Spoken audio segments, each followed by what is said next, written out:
on Outi ja tää on Ruuti. Ja me ollaan oltu jo 3 kertaa Top-tiimissä. Yhden kerran oltiin sille, että me ei päästy koko vuonna, kun menin kipeä. Ja tänä vuonna me ei päästy viimeiselle leirille. Mutta sen takia minä haluan taas jälleen kerran Top-tiimiin, koska minä olen pärjännyt nyt niin hyvin niillä opeilla. Että me ollaan saatu taas tänä vuonna SM-hopeaa ja oltiin 2015 MM-hopealla. Niin Top-team auttaa siinä kyllä hyvin paljon. Ja se on sopiva silleen, että se jakaa harjoittelun niin kuin leiristä leiriin.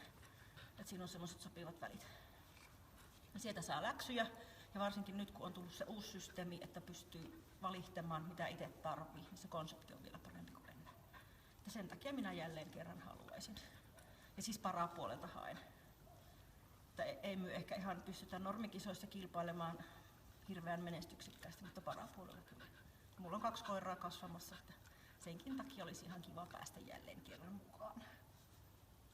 Että siinä. Oliko se alle 2 minuuttia?